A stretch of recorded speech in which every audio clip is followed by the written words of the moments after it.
Are we the first people to run after wealth? Or to run after a house? Or to run after getting married to a beautiful woman? Or this or that? Whatever it may be. Are we the first to run after these things? Or were there people before that ran after these things too? They were. And people ran after them thinking that they are going to have success. When they get them, they will have success. And time, Allah made time a witness that people came and they ran after these things and they failed. And then other people came and they ran after these things and they failed again. And other people came and did the same thing again. Thousands upon thousands of years, hundreds upon hundreds of generations, one after another, the same drama over and over again. And one creation of Allah has been watching it happen. It's witness to this thing over and over again. It's almost as though when it sees our struggles, it says, here we go again. Here's another one. So in other words, time is a witness to the tragedy of human life, the tragedy of the human being's aspirations headed in the wrong direction. So time is being brought as a witness against us, or a witness to the tragedy of the human being. We need to act quickly because the dawn of our life has set upon us. The sunset of our life is at bay. It's around the corner. So we need to act now. It's this idea of time running out, the timer ticking away. That's being captured in just the words Al-Asr. So this last benefit of this oath is a sense of urgency. And one alim, he compared, Mufti Muhammad Shafi among others, compared the struggle of the human being that is depicted in Surah Al-Asr to the one who is trying to sell ice. In ancient times they didn't have freezers and stuff like that, right? So the ice vendor, he doesn't have a lot of time and it's melting away. And he has to make use of these sales and get the product out to the customer in a certain time. And if that time goes away, then all of that effort has gone to waste. So he has this sense of urgency to accomplish what he needs to accomplish. The other part of the overview, inshallah, we'll talk about more about the middle ayah later on, but about the last ayah, one thing for now. Commonly, the last ayah of Surah Al-Asr is understood as having 4 components. Of course, it's very easy to see that. إِلَّا الَّذِينَ آمَنُوا, number 1, وَعَمِلُوا الصَّالِحَاتِ, number 2, وَتَوَاصَوْا بِالْحَقِّ, number 3, and وَتَوَاصَوْا بِالصَّبْرِ, number 4. 4 conditions. The first condition being those who believe, those who act righteously or do righteous deeds. The third being they enjoin to the best of their ability and to counsel one another with truth, and then also doing the same with perseverance. These are the 4 conditions that are mentioned. But one of the things we're going to learn today as part of the overview is that these 4 things are actually one thing. They seem like they are 4 things, but they are lazim wa malzoom. They are necessarily connected to each other. They are actually inseparable. And actually all of the rest is the fruit of the first. Iman. The first thing that's mentioned is Iman. And then there are 3 other things mentioned. But what we're going to learn is if one really has Iman, then the next 3 things are naturally bound to happen. They are bound to happen. And if those things don't happen, guess what's missing? Iman. So if one wants to check if they really have Iman or not, they can check by the minimal standard of Iman set by Surah Al-Asr. What are the consequences of Iman? What happens right after Iman? عَمِلُوا الصَّالِحَاتِ تَوَاصِي بِالْحَقِّ تَوَاصِي بِالصَّبْرِ. If those things aren't happening, then there's something missing in Iman. And by the way, all of these 4 are connected in a profound way. Even if you take the second case, عَمِلُوا الصَّالِحَاتِ. What is after وَعَمِلُوا الصَّالِحَاتِ? They act righteously. They enjoin the truth. They don't keep the good to themselves. Now they're enjoining the truth, of which I'm using the cliche translation. The idea of it is to get the truth to others. Tell others to do good too. In other words, if you are truly doing good, it is impossible for you to keep it to yourself. It's impossible. A necessary consequence of that will be you will have to share it with others. That is part of goodness. And then when you do enjoin the truth to others, you will get people that respond to you, and you will get people who hate what you have to say.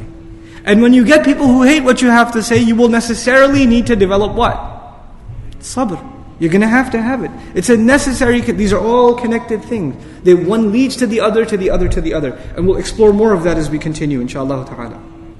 This is actually why this surah opens up in most explicit detail these fruits of Iman that usually in the Qur'an are mentioned in 1 or 2 terms. Sometimes Allah says, الَّذِينَ آمَنُوا. الَّذِينَ آمَنُوا. That's enough. Because really the rest is what? Fruits of Iman. Right? So if you understand Iman properly, then the rest is understood.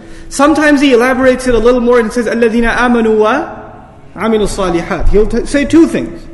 But in this surah, He doesn't say 2 things, He says 4 things.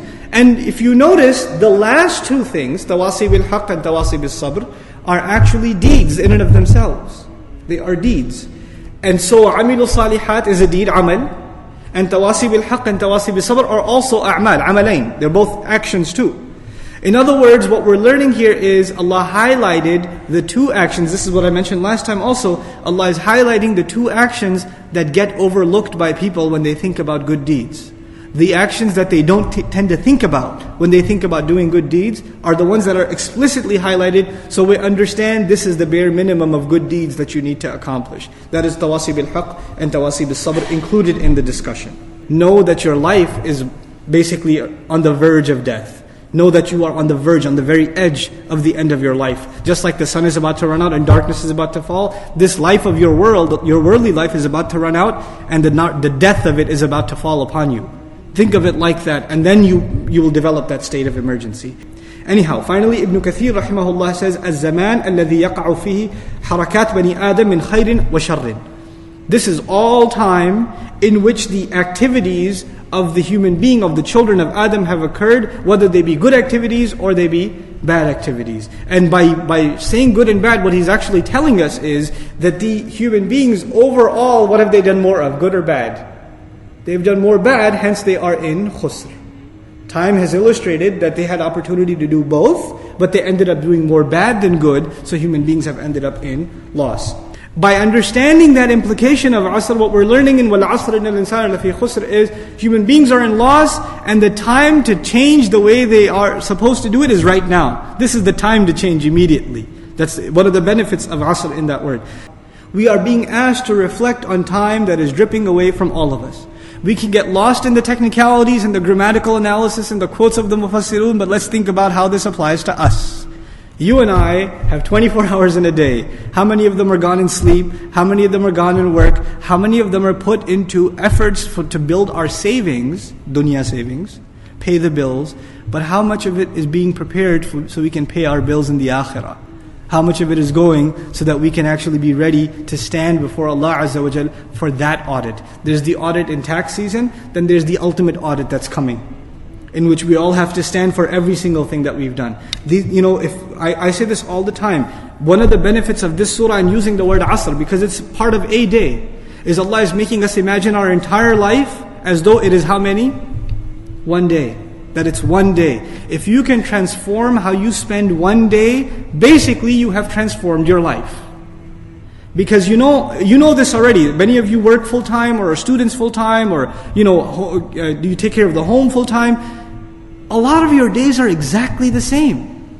There's a lot of routine. It's the same exact thing over and over and over again. So if you can bring a change to one part of your day, you've actually transformed one part of your entire life. You've transformed an entire part of your life. And that the time to make that change is running out. And my personal advice to you, this is not part of tafsir, just personal advice, we make changes to ourselves in Ramadan. We make those changes. We make changes for Eid. We make changes, or break from our schedule on special occasions, at the death of a family member.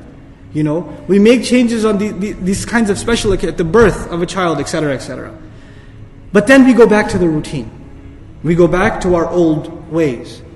Why do we go back to our old ways? Because we don't see the sense of urgency. You see, you don't say, man, I used to go to work on time at 9 o'clock, and I was doing that for a while, but then I just, got lazy, and now I go at 10 o'clock, 11 o'clock. You won't do that because you know you're going to get fired. There's a sense of urgency, you have to be there.